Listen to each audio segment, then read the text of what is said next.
Hey, thanks for checking out our show. If you like what you hear, we have tons of additional content at patreon.com/themedialunchbreak. How's it going?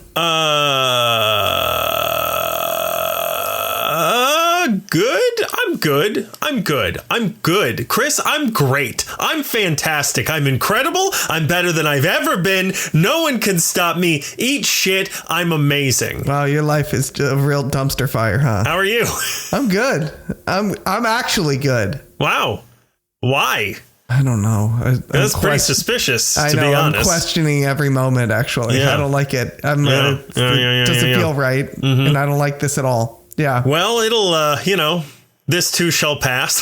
Oh, thank God. I really hope so, because I really can't take this much more. Yeah. Yeah. So what's going on in your life? I don't know. I'm trying to think. What's going on? Usually I'm the one with all the updates. Then I ask you, what have you been up to? And you're like, nothing. Yeah. And guess what my answer is this week? Probably something incredible, because I can't think of anything. Nothing. Oh. Yeah. Yeah. I'm trying to think. What did I?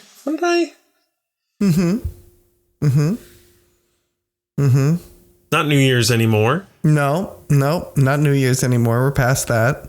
Kids back at school. Yeah, I think. I mean, who can tell? Yeah, who knows, man? Yeah. I'm trying to think. What did I do? Oh, it looks like I'm going to be... I think I can finally announce this. Okay. It looks like I'm going to be in a second podcast. Oh, yeah. Is that actually happening now? It is. Okay. We have found a co-host for me. Oh, what poor sucker. I mean, who gets the privilege? We had like a test run and it went okay. Okay. And we're next week going to look at a potential studio to record in. Okay. And yeah, it's moving. So I might have news about that. It's coming along pretty soon. Okay. Beyond that, my life's been pretty boring. Yeah, that's just been the working. way you like it. Yeah. No news is good news, I guess. Yeah. Okay. Does that mean that there's no news you could get that would be good? As in no news is good news? As in there's no news that's good news. No news is good news. Oh, I guess that's another way to spin that. Yeah. Sure. Yeah. That's the pessimist way of looking at that phrase. That's the glass half empty way of looking at that phrase. No, it's the glass half full of lead.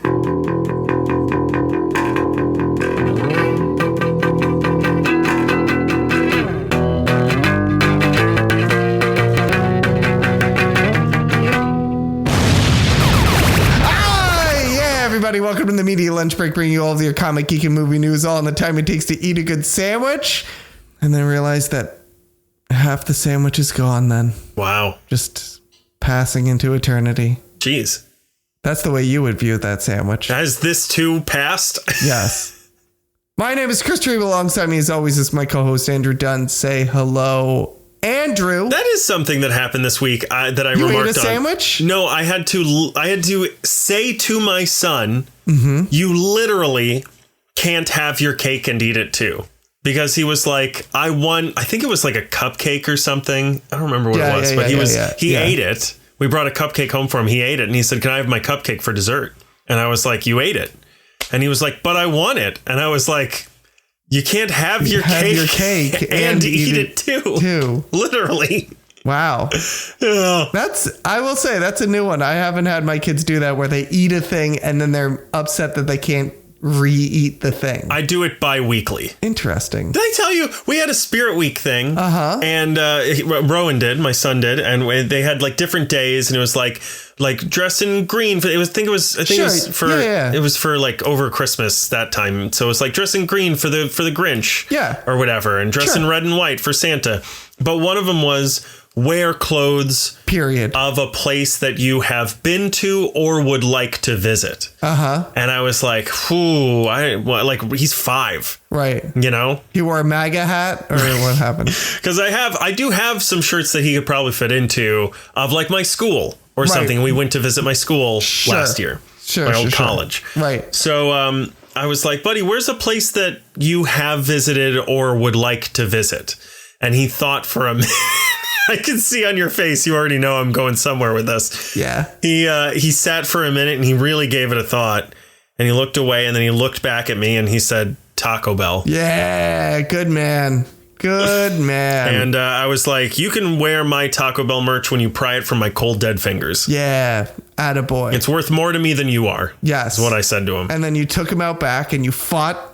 And you guys fought like a good father and son. And now he lives on a farm. Yeah. Nice. Awesome. Great. Anyway, social services, get fucked. Yeah. Kiss my ass, CPS. That's what I say. I told you before and I'll say it again. You can suck it, CPS. Okay? Get off my lawn. Yeah. Hey, Andrew. Yeah? We're not at that part yet. No. What are we... What the hell are we doing? What is this that we're doing today? What are we doing today? What is this? What are we doing? What is happening right now? Where am I? Who am I? Who are you? What is this? Where are we? What's going on? I'm not going to cut you off. What are we doing? I'm just waiting for you to finish. The strokes can take a while. Don't I know it? We're doing a podcast. But also, oh, God, Chris. No, really?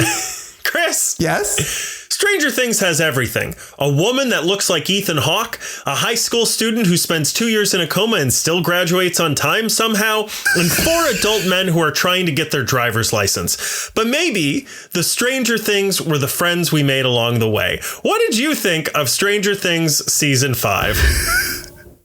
Sorry, I'm laughing at the get on the Patreon.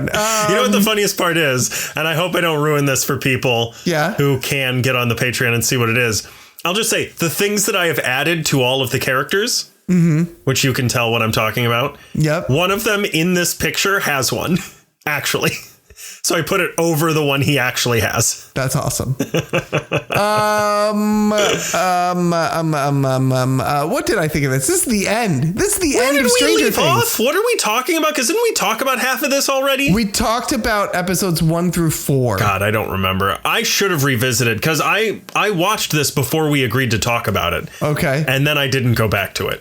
So, wow, I'm going to have to refresh your memory on everything that happened. Probably, yeah. I mean, I remember vaguely what I thought about it. What your impression of it was. Yes. Yes. Okay. This is it. This is the end. There's no more after this, Andrew. Do you realize that? There's no more. Other than a spinoff. Other than a spinoff, a cartoon, and a made-for-TV movie. Probably comics. Yeah. But other than that, all that stuff, this is it. There's no more after done. this. It's finito. Okay? Official. Mic drop. Officially done for now. For this moment. Yeah. But wait, but not yet. Yeah. What did I think of this? This was, as far as conclusions go, look, ending a series is no easy task. Let me say that up front. Like landing that plane, especially something like this, where it's been over the course of so many years and there were delays and setbacks between seasons and everything. I gotta say, as far as series finales go, this was a good one for me. This was good. This got me. Yeah, I'm just thinking of the very last episode right now. We'll talk about, 5, 6, 7 in a little bit. But as far as like landing the plane, I got done with this and I was like, yeah, that felt right. Like it hit the tone, I think, right where they wanted to hit the tone. I didn't feel like, they should have gone, or maybe if this character had, or so, they should have killed this guy. That nothing like that. Overall, how did you feel about this season overall? It's fine. Yeah. I think it has some pacing issues. Mm-hmm. There's a lot of people really can't drop their emotional baggage when the world is at stake, which is a little frustrating sometimes. But otherwise, perfectly acceptable. Interesting twists and turns. Right. The stuff that they discover sort of about the Upside Down and all of that is really interesting. Yeah, I agree. I think it is also, how do I want to word this? I think it is overall a pretty soft swing. Yeah, I can see that. Yeah. I don't think there's a lot of boldness to this other than especially in the finale, the Duffers going to the producers and being like, so this is what we want to do. Money, please. Like that. Right. The stuff that they do with CGI and effects and all that is extremely impressive. Right. A lot of the acting is not good. But, you know, it's an 80s thing and blah, blah, blah. The acting was bad in the 80s. For the movies that this is. Yeah. And I'm sure they all got together and they went, hey, guys. Yeah. The acting was bad in the 80s. So remember. Can we just dial it down a little bit on the good acting? Suck a lot. You're acting a little too good for this. Too good. Yeah. But, you know, like, David Harbour's there. He's great. Winona Ryder's there. She's great. Maya Hawke is fantastic. Joe Keery's really good. Everyone else is fine or worse, in my opinion. Okay. Some of them are really not good, but also the script / direction is often not doing them a lot of favors. I think there are a lot of times where, like, I won't say which scene. There's one scene, and we can talk about it in spoilers. There's one scene that goes on for so long that literally I was like, if these characters aren't dying at the end of the scene, I'm going to be like, what the hell is going on? And then they don't. Yeah. So I was like, what is this? There are a ton of like, oh, maybe this character is going to die and then they don't scenes. There's one scene in particular that involves one of the main characters talking to everyone else in the room that I feel goes on for a little longer than it needs to, which sounds... I don't know if you know which scene I'm talking about, but this sounds very... I do, but we'll talk about it in spoilers. Yeah, it sounds like it's okay, it's a character talking to people, whatever, but it's a very, like, it's meant to be an extremely heavy scene, and I just don't know that it hits the ball the way that they meant to. Right. Again, we'll talk about it in spoilers. So yeah, again, pacing issues. I think this, I don't know, how many episodes other than the finale? 3 in this chunk? Other than the finale... Yeah, I think it's 3. I think it was 4 in the first chunk. Yes. 3 in the next second chunk. And then the finale. Yes. So I think those, if it's 3 hours, let's say, which it probably isn't, it's probably less than that for that 3 episode chunk, it probably could have been 2 and 10 minutes. Right. Maybe 2 hours. There's a lot of fat that can be cut out of that. Right. That being said, I finished the finale and I thought, maybe not even at finishing, halfway through, I was like, shit, I should have seen this in theaters. Yeah. It's incredible. The finale is amazing. The finale is really good. I still think it's a little flaccid. Like and I know a thing or two, but I think that it is, it's not extremely bold. It doesn't take a lot of risks. It plays the cards very close to the chest, but otherwise... pretty good, pretty impressive. I think it lands the plane. It does, and I think all the problems I have with the episodes before, I think are largely fixed. I think it's got some of the best acting in that season. Right. I think it's got by far the best CGI in that season. The pacing is a lot better.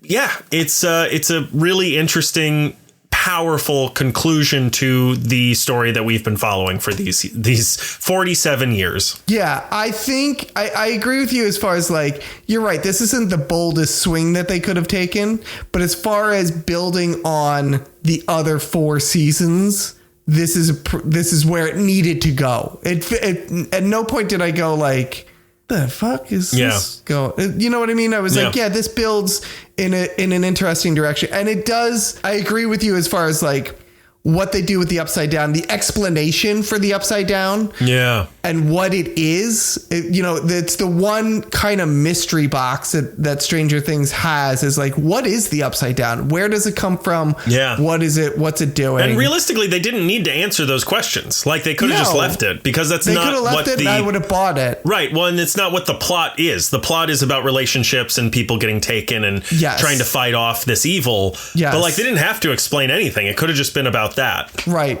But where they went with it. And you're right. For something that they didn't need to do. Yeah. The answer that they gave me, I was like, that's really interesting. Yeah. And it makes sense as well. I agree. And it at least the explanation they give does build upon what they've been establishing for 4 years. It does. Yeah. So it took it somewhere and then it raised it just enough. Yeah. To go like, this is why it needs a 5th season. This is why we're here for this season. It's this thing. It's actually this thing over here. Yeah. That's as much as I can explain it without spoiling anything. Right. Yeah. But yeah, I think, like I said, not to say this again, but I think it landed the plane really nicely. Yeah. I remember watching the finale and I was like, the action is really good. The only criticism I have, and this is really parsing hairs. Let me preface it with that, is that you're right. Like the CGI and the effects, like you could feel they went, all right, we're done after this. Yeah. Give me the money. Like, let's do this. And it's something that a problem I've had with like the prequels for Star Wars and things like that is that it almost forgets what it was. Yeah. In that it was supposed to be an homage to like 80s movies and things like that. And I'm like, nowhere on God's green earth could you have done this in an 80s movie. Yeah. So it in that regard, it almost jumped the shark for me. Sure.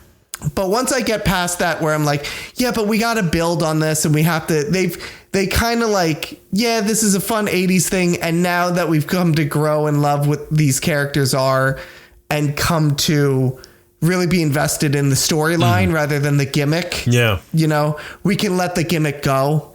And that's pretty clear. I mean, they let the gimmick go maybe 2 seasons ago. Yeah. You know, but after I got past that, and I just went with it, that finale is excellent. Like the last episode, you're right. Like to see that in theaters, to see they fight a giant thing. I'll put it that way. Yeah. They fight a giant thing. And I was like, God damn, if I had seen this on the big screen, yeah, this would have been incredible. I would have gone in with very low expectations and I would have left like, holy shit. That was awesome. Yeah. Especially considering, I actually want to point this out, the tickets were free. I don't know if you knew that. No, I didn't know that. The way they did this, and I'll get into it a little bit more when we're talking shop with numbers. Right. The tickets were free. You had to purchase a $20 popcorn concession voucher. Oh, okay. But you got $20, like you pay, essentially you had to pay $20 for food. Right. So you got like half a hot dog. Right. And then, yeah. And then you got to see the movie sort of for free. Yeah. The guy chews up the hot dog and spits it into your hands. No, that costs extra. Oh, yeah. I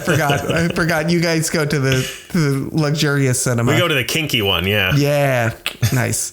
But yeah. And then the denouement, actually, I'm not going to lie, I got a little misty. Yeah. I don't know if you were feeling that too, but I got a little misty when they were, you know, again, I'll try and make this as spoiler free as possible, but the epilogue, they do kind of settle where all the characters end up. Yeah. And where they're going. Which again is a reference to 80s movies, right? It's like this person went on to do this and this person went on to do this. Yeah. And they really wrap everything up nicely in a bow. Yeah. And it got to me a little bit. Yeah. It really did. Because you think back like, oh, wow, I have been. And this happens to I will confess, I am a sucker for a series finale. I really am. Like, especially if it's a show that I love. Yeah. Like, I'm a sucker for a series finale. I will misty up at the thought of like not spending time with these people anymore. Yeah. Like I know them or something. Because my own life, I don't know if you know this, is empty and void.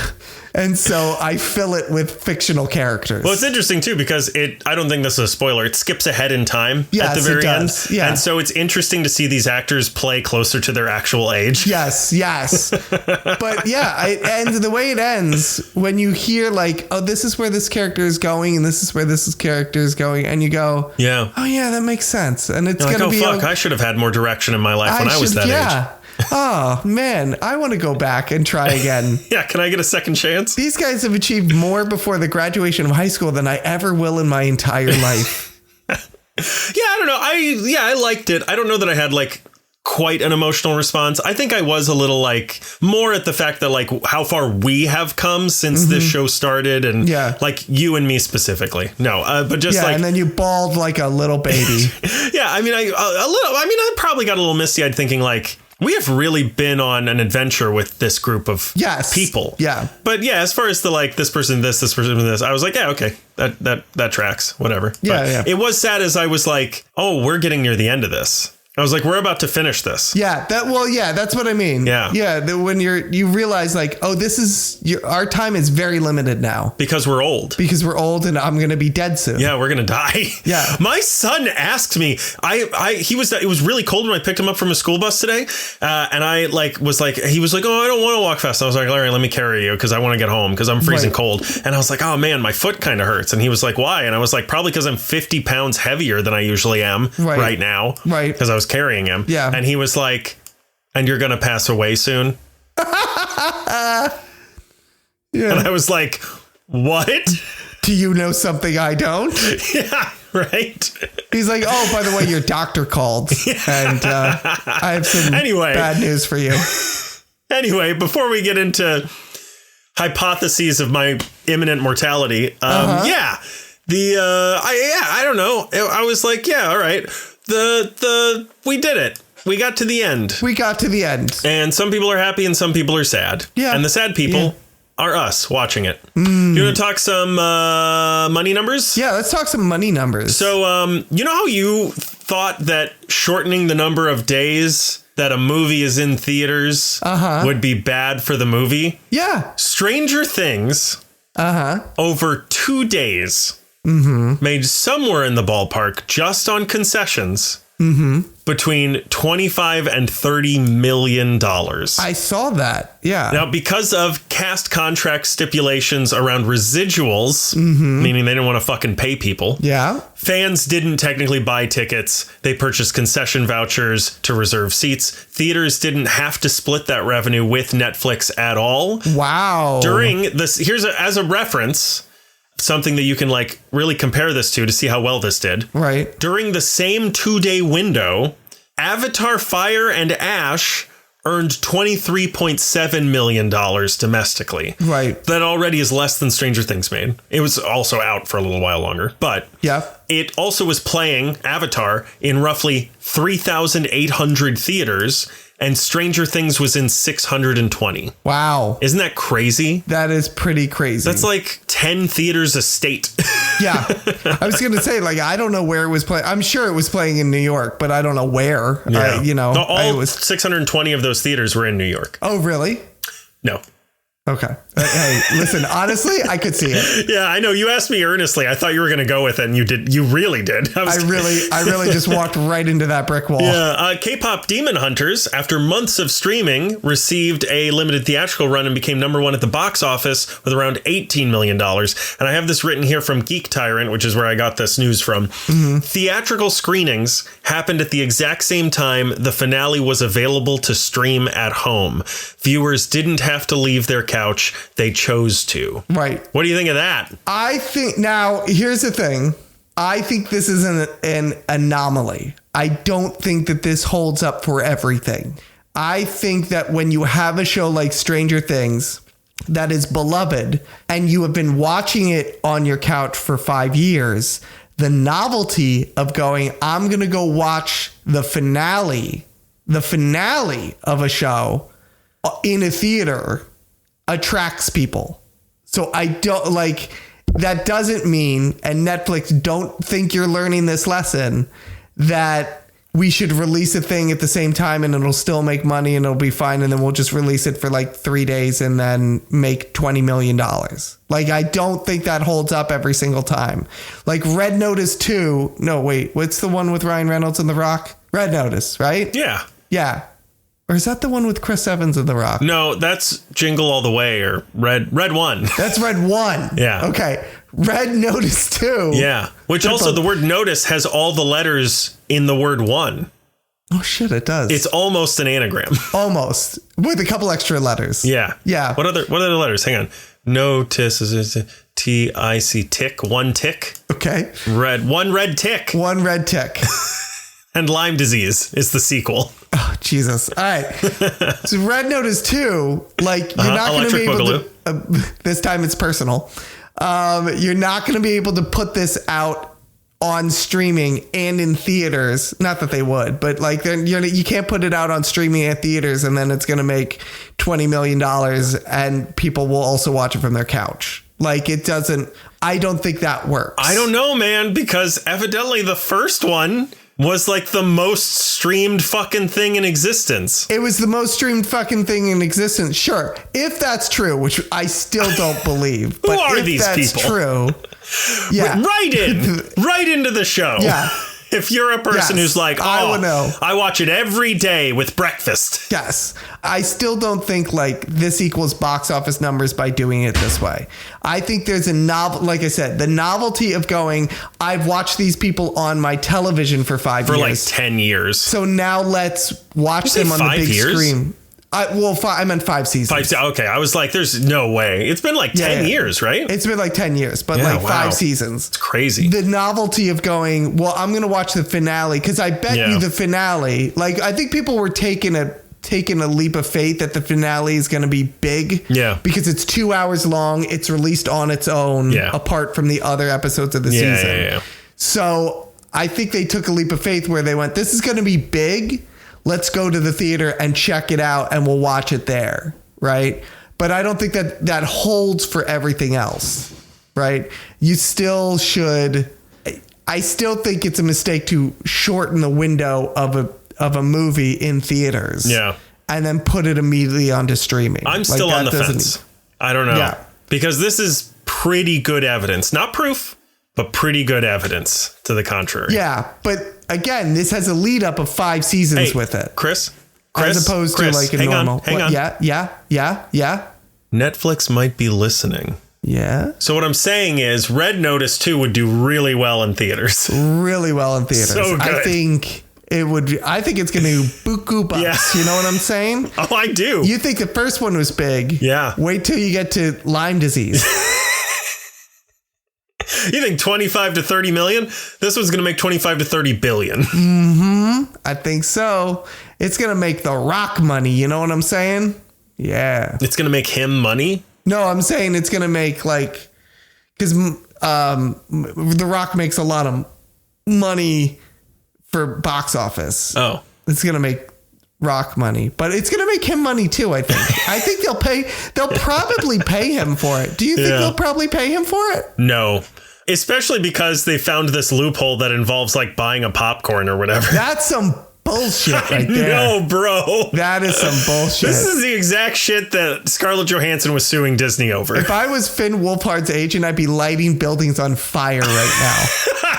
Yeah. That is some horse shit right there. Yeah, unfortunately, he doesn't have the money for that much kerosene. Yeah, really. You know why? Because they were giving out popcorn instead of making money. Yeah, on the bright side, if he lights up that many buildings, free popcorn. Can you imagine being Netflix and being like, we got so much money. We're going to fucking buy Warner Brothers. Yeah. And we're going to put a thing in movie theaters and not even charge money for it. And not pay the actors. And not get a dime for it. Just so we don't have to pay the actors. Yeah. Wow. If I was really, I know you brought up Finn Wolfhard and his agent, David Harbour, bro. Like, he's a fucking Marvel actor. He's a fucking movie star, this David Harbour. Wild. Yeah. If I was Winona Ryder's agent, I'd be like, she's a fucking legend. What are you doing? Fucking not If I was Winona Ryder's agent, I'd be like, go into their office and steal their pens. Steal them all. Steal everything. Steal it all. That little ball thing that goes back and forth. I don't even like those things. Steal it. I want it on my desk. Because kids, if you don't know, because this is a bit of a deep cut reference, Winona Ryder got in trouble for stealing shit. She steals stuff. She a little thief. Thief. Aren't we all? Nothing too bad. She steals. I don't know. We talked a little bit about a spinoff series. No one knows what that's going to be about, but it's going to be live action, evidently. Mm-hmm. There's also a documentary about the making of season 5, which I did not watch. I probably should have watched it for this, but I didn't because I'm not a professional. Couldn't be fucked. But yeah, if you're interested, you can go watch it. I mean, I get the gist of it. I mean, they wrote it, they shot it, they CGI'd it. They made it. It happened. They did it the way they make things. Yep. So if you've ever seen it behind the scenes, it's like that. Before we go into spoilers, it sounds like in a way we both recommend this. Yeah. But I'm trying to figure out, let me see if I can summarize how I recommend it, and then you can summarize it however you want to gather your thoughts into words. Okay. I think if you have never seen Stranger Things, it is worth paying Netflix for to binge it pretty quickly, like within a month or two. Yep. If you have seen up to the 5th season, or like any amount that's like at least a season, and you think to yourself, I don't know, maybe not. I don't really care for this. I don't think. If you're on the fence, I would say do it because the final thing is pretty fucking fantastic. Yeah. If you can get through episodes that are too long in season 5 and some hairy shit in Wherever We Meet Kali, the sister. Yeah. Which I remember that just being like so boring. Holly, you mean? Huh? Did you say Kali? Isn't that her name? Holly with an H? Holly. No, 11's sister, number 8. Oh, I thought you meant Holly. No, the other sister. Whatever season that was, like if you can make it through that season. Oh, okay. I'm with you now. Where we're introduced to that character and you can make it through like some of the more boring parts of season 5. God, we almost did like a vaudeville bit right there. Jesus Christ. All I'm trying to find out is Kali's on first. Yeah, then I think it's worth it. I think if you watch any of it, at least one season, and you go, I do not care for this, stay away. But otherwise, I recommend this. Yeah, I think. I mean, definitely. Like I said before, I think it lands it really nicely. I don't think this series jumps the shark at the end. It definitely touches the envelope. It touches the line. It gives a little kiss. It gets and then close goes a little, back. And then goes back a little bit. Yeah. But I think overall, if you were someone who had dropped off of Stranger Things and you're like, should I pick it back up? Is it worth now that it's over? Should I binge it all and just go through it? Yeah. Pick it back up. I think it is worth picking it back up. And I say this for season 4, even more than season 5. I think Vecna is a great villain. I agree. I think it's a great introduction to it. And I think that now that we see the whole arc of everything, the explanation for everything that has happened, because every season has built upon it. I agree. I was going to add, I think he's an even better villain in this season. I think he's really good. I think he's really, really good. But I think it is definitely, if you dropped off around, say, season 3, then it's worth picking up for season 4 and season 5. If you dropped off at season 4, what the fuck are you doing? Yeah. That was a great season. To be fair, it has been 12 years since season 4 came out. But season 5 is great. Yeah. I think it's really good and worth picking up for. Like I said, this is worth finishing the journey. Do you agree with my caveat, which is that it's worth finishing the journey unless you didn't like it? If you watch Stranger Things. I mean, if you didn't like it, I'm not going to tell you to finish something. My point is this is sometimes we see stuff and we're like, oh man, no, you just got to get through that. And if you didn't like this is going to change your mind. I don't think this is going to change your mind. No, because it stays true to itself. Yeah. And this is another compliment. It stays true to itself all 5 seasons. Yeah. This is a better version of what we have seen before. It is. Yeah. It is what it is. As far as tone and theme. And if you watch season 1 and you're like, this is not for me, it's not going to it doesn't take a left turn and then it becomes something else 100%. And you like it. It is what it is. It is an 80s homage to the sci-fi of yesteryear. Yeah.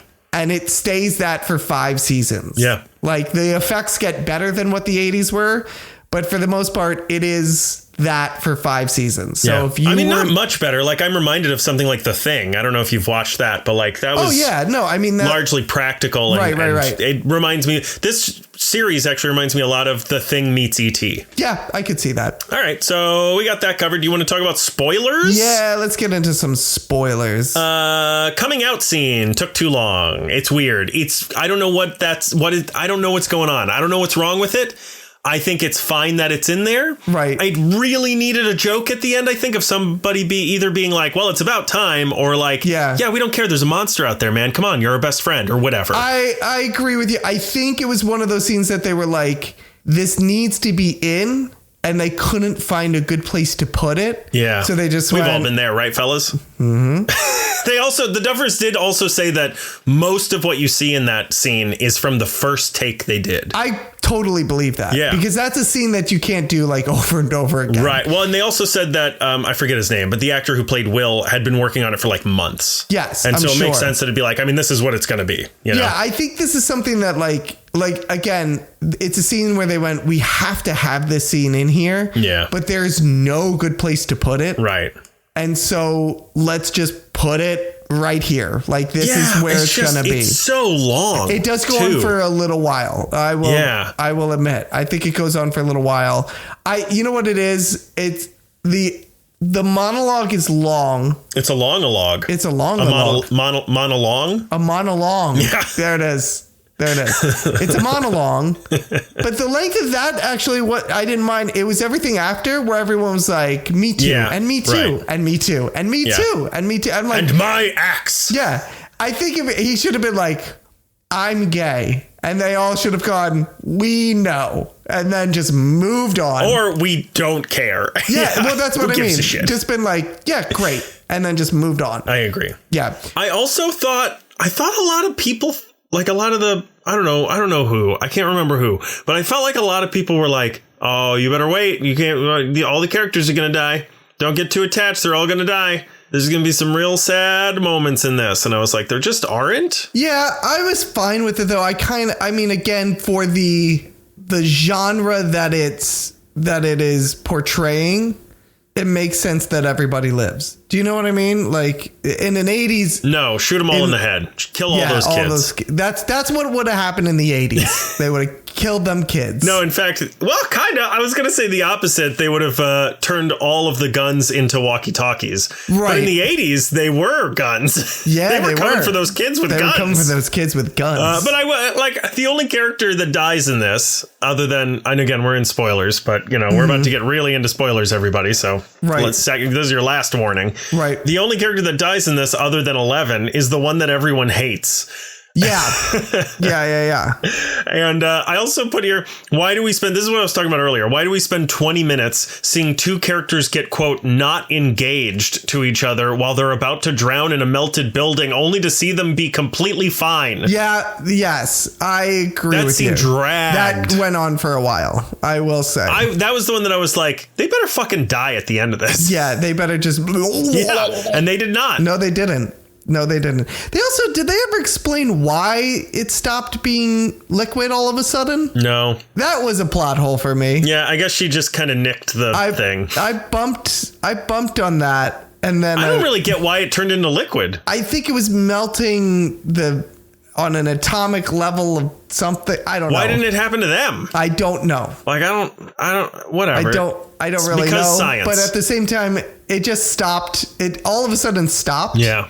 But they didn't show like that orby thing that's floating around. It healed itself or whatever. Yeah, but they didn't show that. Yeah. They didn't show it stop doing whatever it was doing or start doing whatever it was not doing. Do you remember what it was? I've forgotten. I just remember it wasn't the thing they thought it was. It wasn't the thing it wasn't a shield generator. They have a name for it. It was fuck if I know. Yeah. The fuck if I know. It was the fuck if I know. And the fuck if I know, like, started doing something and melting everything, and then I guess stopped doing. Yeah, but only some stuff. Again, not people. Not people. Inorganic matter. Here's a question. Okay, go. Why aren't all the characters in jail at the end of this? Hopper killed like 20 soldiers and tortured a guy. Yeah, because 80s. That's why. I looked this up, and some people have theorized that since technically all those guys were like black ops, right? They were never even there to begin with, right? In quotes. Yes. I guess if you arrest them, then you have to explain why you're arresting them. Yeah, I also heard somebody explain that, like, well, because at that point, the government doesn't give a shit because 11's gone. Right. So, their whole purpose for being there is mute anyway, so it doesn't matter. But again, a lot of people died. They killed a lot of soldiers. Yeah. 11 made that guy just shoot himself in the face. That was crazy. Yeah.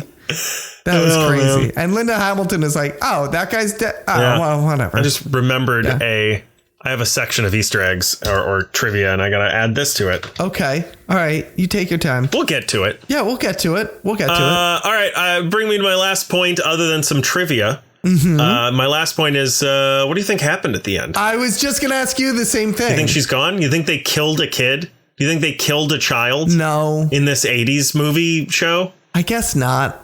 I guess she's alive somewhere. They showed her hiking in a Norwegian town or something. With 3 waterfalls. Is that, I think, or Pittsburgh? I don't know which one it is. It's one of those two. But no, I guess she's alive, I guess. But again, that's just because I want the happy ending. Do you know what I mean? Like and I do like that tone that they struck where it's like, yeah, if you want to think she's dead, she's dead. If you don't want to think she's dead, she's not dead.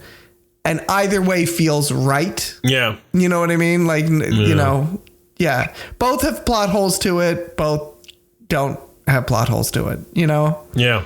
What do you think? Is she dead? Did they kill a kid? I think this entire show happened in the mind of an autistic child. Yeah, I think so too.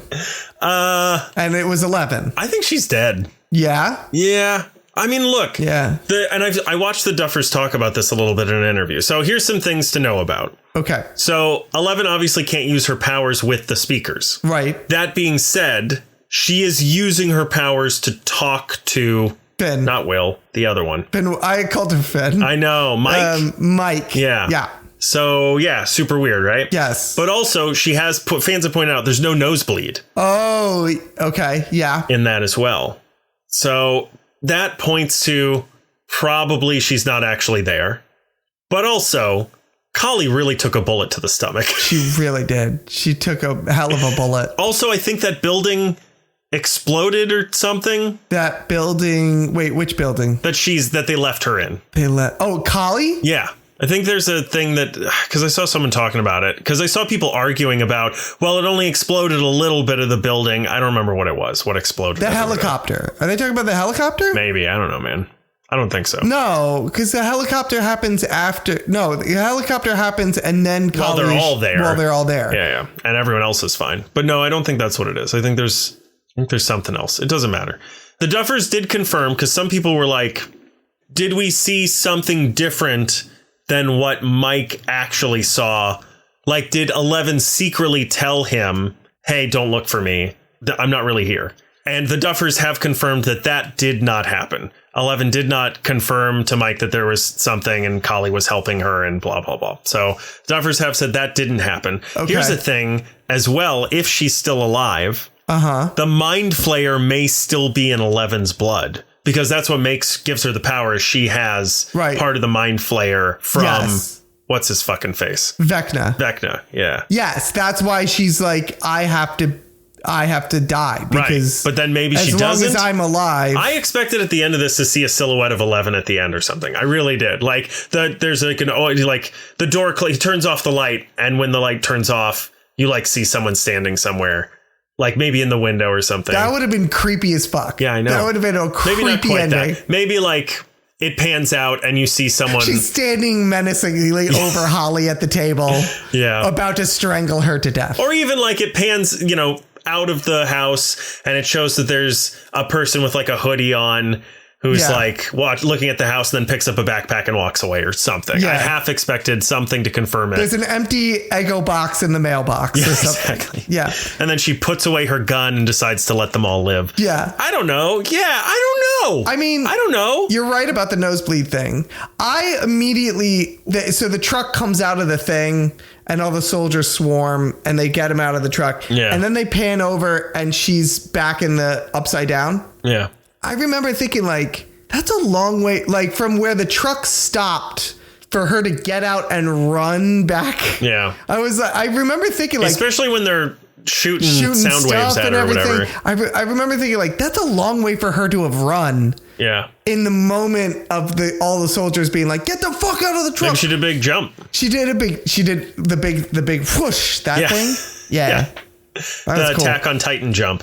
Yeah. Do you get that reference? Yes, I do. Okay, good. Thank you. But I remember thinking, like, that's a long way for her to go. Yeah. So when they were like, no, she made herself invisible and then like dove into the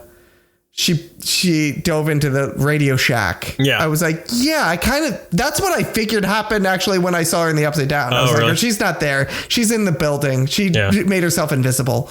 Because it was too far, to me, it was too far for her to get back there again. Yeah. So that's why I'm like, I think she's alive, because that explanation makes more sense. If she's still alive, good for her. If she died and that's what she wanted, good for her. Good for her. You know what?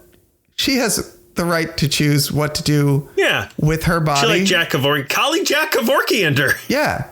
And if she wants to destroy herself, then Kali anti-Jack Kevorkian. Well, it depends on which way you go. No, because Kali didn't Jack Kevorkian her. She either Jack Kevorkian herself, right, or Kali anti-Jack Kevorkian her and kept her alive. Oh, I see what you're saying. Yes, correct. Yeah.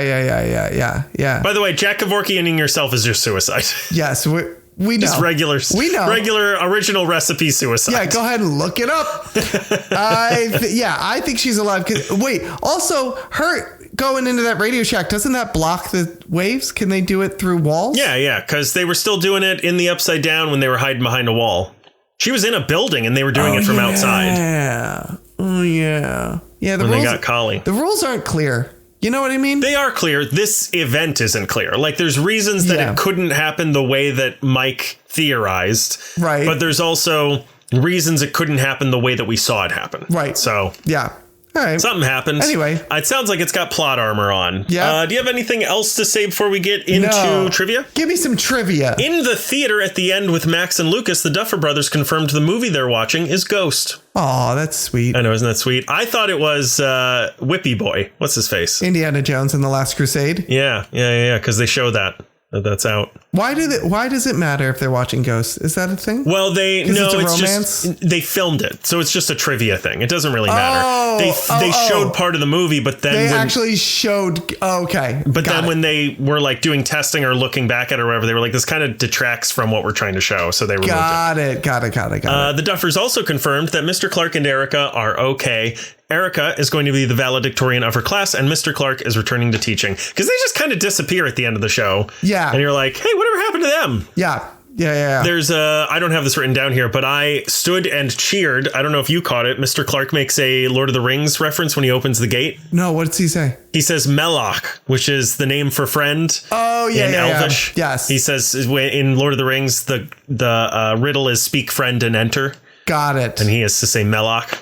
Which I was like, hey, nerd shit. Hey. We already said this one. David Bowie's song Heroes was used at the end at Joe Keery's suggestion as a callback to the first season, which featured a cover by Peter Gabriel. Yes, I remember that, actually. Yeah. That's a good cover, too. It is, God damn, that's a good cover. The ending was inspired by Return of the King. Matt Duffer told Deadline, quote, we thought about the Lord of the Rings Return of the King a lot, just in terms of the length of the epilogue. That was sort of the reference for the epilogue. We love the credits at the end of Return of the King, so that was the initial idea.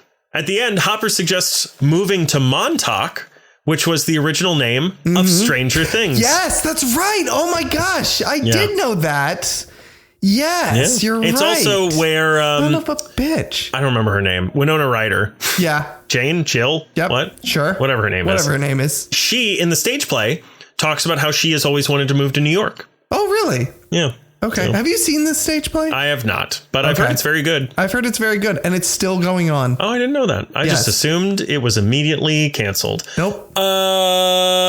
The last thing I added here that I remembered, I was looking up. I think I talked about this when we talked about the first set. This is so weird to talk about. When I was talking about part 1 of season 5. Right. Which is that the guy who plays Akers was in the stage play. Yes. He was like a scientist or some shit. Also, the guy who plays Vecna started appearing in the stage play. Really? Yes. As who?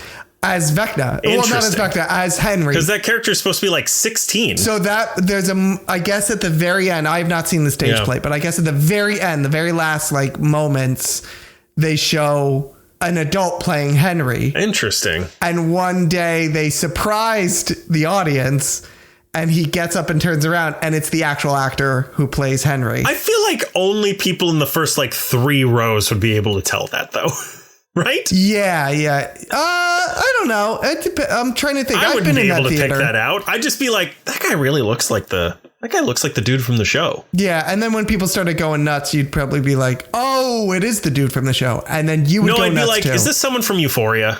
That's what I would do. They always are. Someone from Euphoria. It always is. 100% never seen a single second of. No, but my point is, when you go to Broadway and there's some young person and everybody starts hooting and hollering when they come out, it's always somebody from Euphoria. Every time that's ever happened to me, I've looked it up and I'm like, it's someone from Euphoria? Every time. Okay.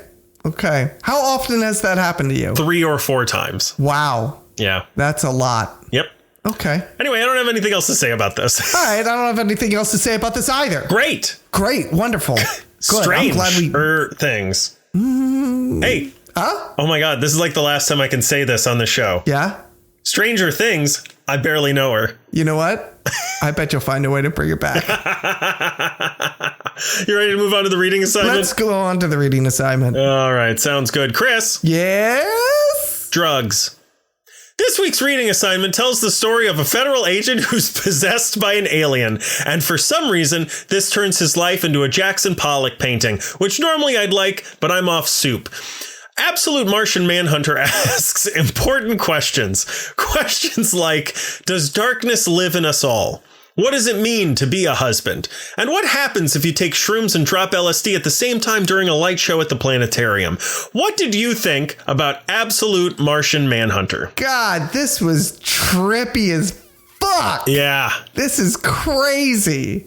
This is not for the faint of heart. Let's put it that way. Like, we read Absolute Batman and Absolute Superman, and both of those are good and very straightforward. Right. Yeah. And this is nope. No, this is not that at all. Yeah. This is very much very strange. And I've read it all, and I still don't quite know what to make of it. Did I like this? I think I did like this, as crazy as it sounds.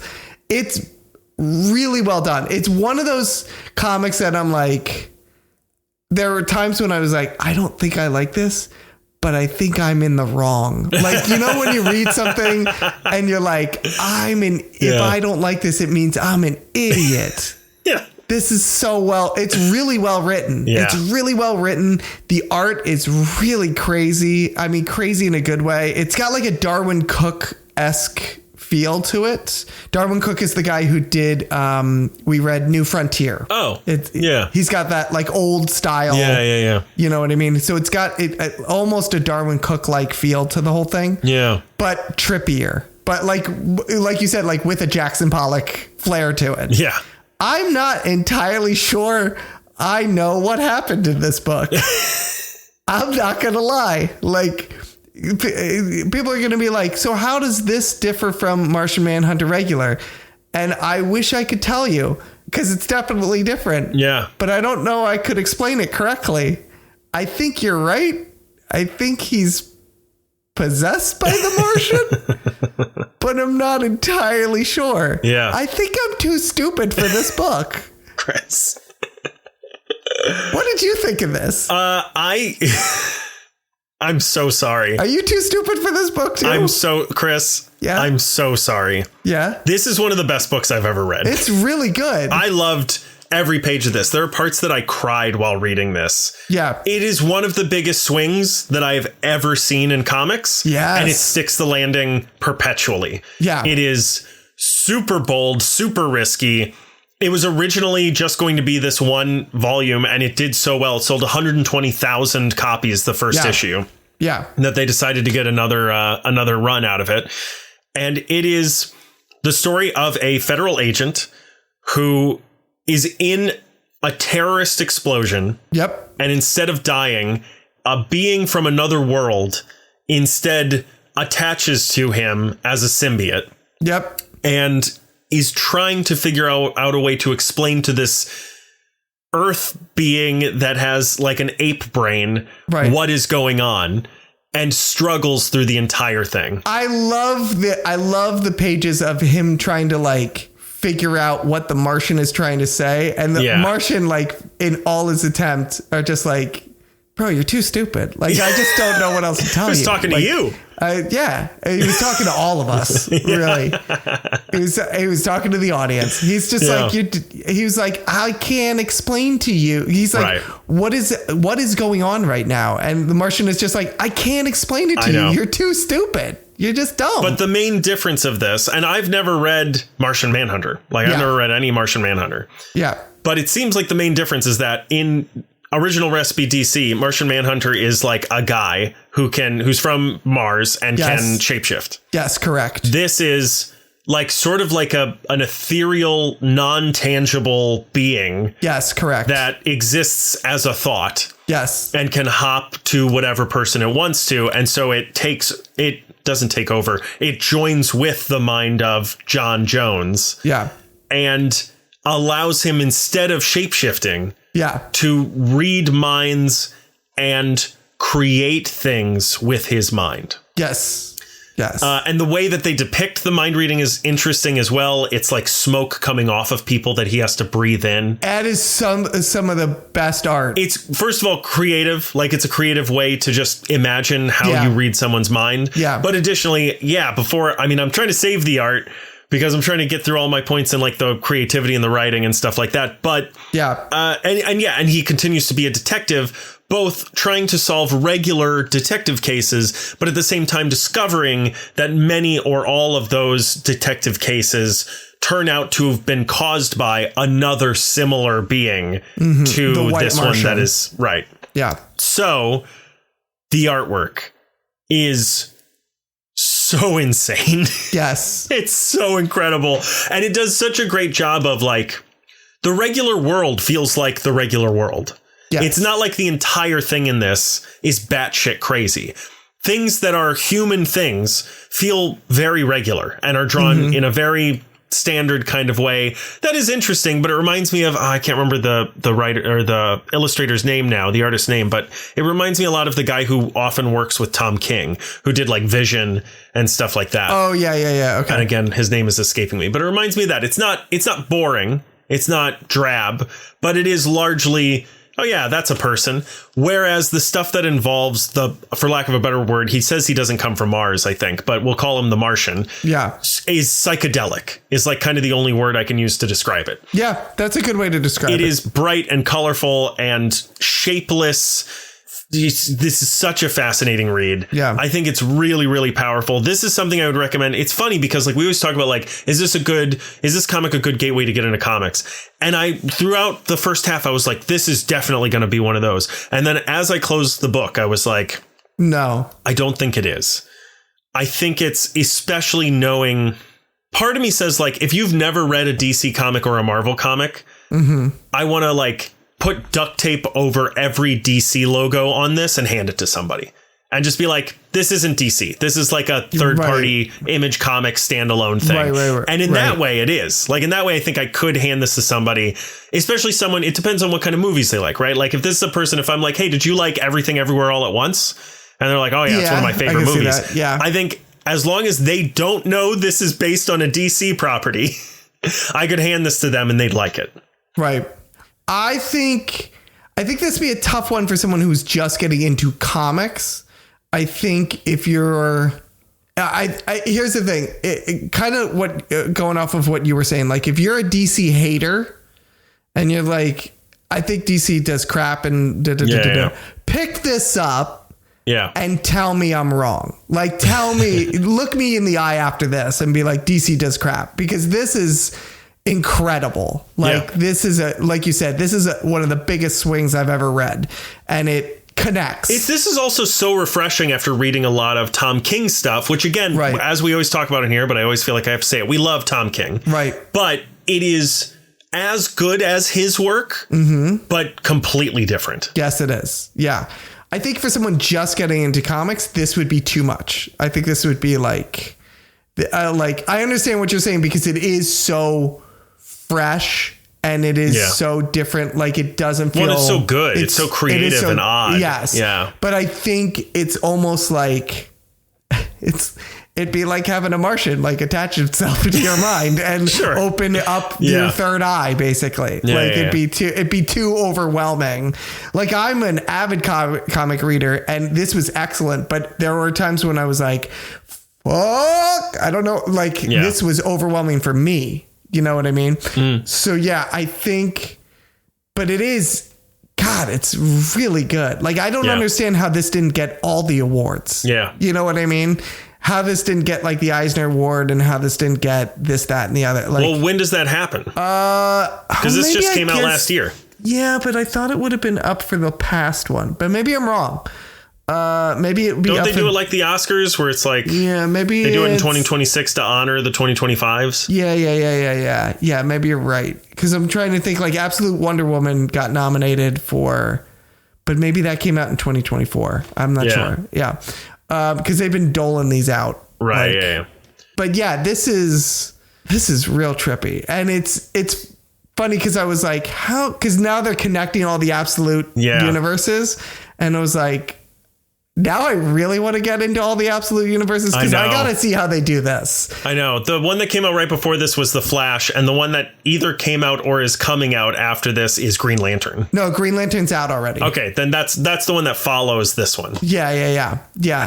That's and that one's okay. I've read some of the Green Lantern, and it's fine. It's okay. I have to reread it again because I lost track of it. But yeah, I do disagree with you. I think if you are, here's what I'll say. If you are a fan of like complicated movies or complicated novels about like interdimensional travel and weird, crazy shit. If you're a Kurt Vonnegut fan, I was going to say, if you're a David Lynch fan, I think you could get behind this. Yeah. Yeah. If you don't need to understand what you're reading and you're just excited for the ride, I think this could be like an introductory comic for you. And I know maybe you don't agree with that, but I think that's where we stand. I can see that. Yeah. I can see I think if you're like a big movie buff, this would be a good book for you to read. Yeah.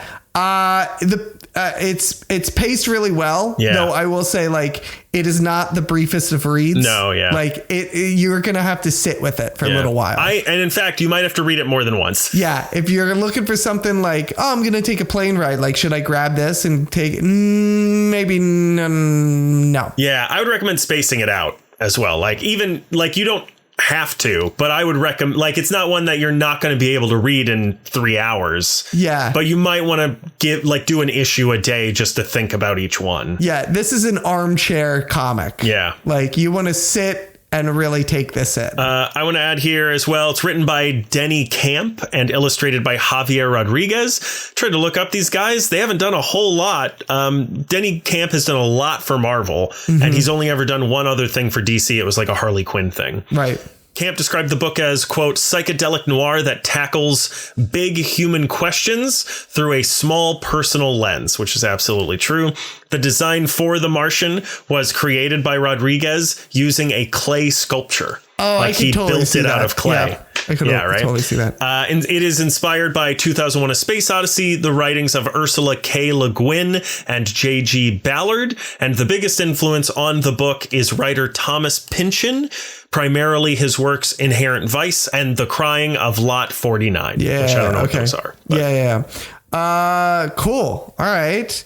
Do you want your reading assignment? Yeah, I do. All right. So let me ask you this. Okay. I'll give you an option. Oh. We could either continue one more time in the Absolute Universe, or we can move on to something else. Continue in the Absolute Universe? Yeah. Then let's do Absolute Flash. Hell yeah. Okay. Let's do Absolute All Absolute Flash. All the time, baby. Because so far, there has not been a miss. Yeah. They've been either pretty good or great. Yeah. So I'm like, let's do Absolute Flash. Let's do it. Yeah, baby. Great. All right, cool. That's it. All right. Then you got anything else? No, I don't think so. Yeah. Well, I got something for you. Are you going to Absolute Flash me? I'm going to Absolute Flash. Yeah. Hey, Andrew. What? Hey, Andrew. What? Hey, Andrew. What? Where can they find us? Oh, they can find us on Apple Podcasts, Spotify, YouTube Music, iHeartRadio, Pandora, SoundCloud.com/The Media Lunch Break. You can also find us at The Media Lunch Break on Blue Sky, Instagram, or TikTok. Head over to our YouTube. Please, for the love of Christ, that's youtube.com/The Media Lunch Break. Please watch our videos. They've gotten any like specific collectively ones in particular? Yeah, the Mission Impossible ones. They made like 9 videos, and they've gotten a total of like 200 views together, which is like, well, we get in like a month on like we get that much on like 3 episodes of the podcast at most. Usually, like, sometimes like 1 episode will bring that much. Like fucking TikTok video. I'm done ranting. You can also check out our merch on Spring if you head over to Blue Sky at The Media Lunch Break. It's pinned right to the top. Check out our Patreon. That's patreon.com/The Media Lunch Break to see the cool benefits we have, including videos of every single episode, to see the cool graphics, funny graphics that I make for the show. Funny little graphics. Basically, the only person who appreciates them right now is Chris. So if you want to help out with appreciating that, get on the Patreon at patreon.com/The Media Lunch Break. You can also send us an email at themedialunchbreak@gmail.com. I was trying to remember. I said something at the beginning that was like, write in. Yeah, I can't remember what it was. Go back and listen to that and then write in to tell us whatever I told you to tell us. Yeah. It was like if you're a person who enjoyed something, but I don't remember what. Yeah. You can also visit our website, which is www.themedialunchbreak.com. Give us a rating or reviewing on iTunes, SoundCloud, or YouTube. And last but not least, special thank you to Julie. Thanks, Julie. Who I hung out with, and you fucking didn't. Yeah, I fucking didn't. Again. What are you going to do about it? Nothing. Not a goddamn thing. And I'm talking to you directly, Julie. Flash you. Yeah. You can leave a rating and a review in. Wait, what? You can leave a rating and a review in, and you can leave a writing. You've been drinking too much Absolute. It really does help people find the podcast if you leave a 5-star rating, so be sure to do that in your app of choice. As always, if you leave a 5-star rating, you can leave whatever type of review you want in that review box this week. If you leave a 5-star rating, just leave whatever the fuck we said at the beginning of the episode. You remember better than we do. It was 1,000 years for us, and it was like 60 minutes for you, okay? This has been Stranger Things, the series finale, and Absolute Martian Manhunter. Next week is going to be the best damn day of the week, the Tuesday News Day. Oh, the Tuesday News Day. And then after that, we got to figure out what we're doing with our lives. I had a thought, and now I can't remember what I was going to say. So I have no earthly clue. We'll figure it out, though. Don't you worry. We'll figure it out. We're definitely doing Absolute Flash, that's for sure. That being said, so if you're listening to this, since we haven't figured it out, if you have an idea for us, if you're like, yo, here's what you should talk about in 2 weeks, send it over to us, okay? If you read something and you're like, guys, forget the Absolute Universe. I read this thing. It's amazing. Here's your reading assignment. Send it over to us. If you're a creator, you wrote a comic, you shot a film, you made a pilot, anything like that, you want us to put eyes on it, ears on it, you want us to point people towards it, send it over to us. All right. We'll talk about it on the mic. Hell, we'll put you on the mic. You can talk about it your own damn self. All right. Other than that, that is about it. Look at that. There wasn't a thing. Wasn't a thing. And now here we are. And now there's a thing. And now there's a thing. Yeah. So if you're listening to this, go out and make a thing, man. Go make a thing. Go do a thing. Other than that, that's it. I'm done. I'm out.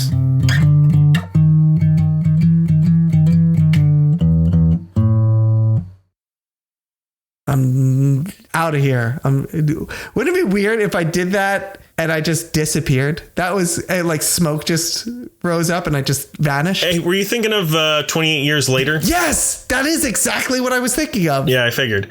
Yeah, we can do that. Let's do that. Let's do that. Let's do 28 years later. Also, I had an epiphany about who should play Booster Gold. Who? Glenn Powell. Yeah, he would be great. Oh my God. Yeah. He would be amazing. Yeah.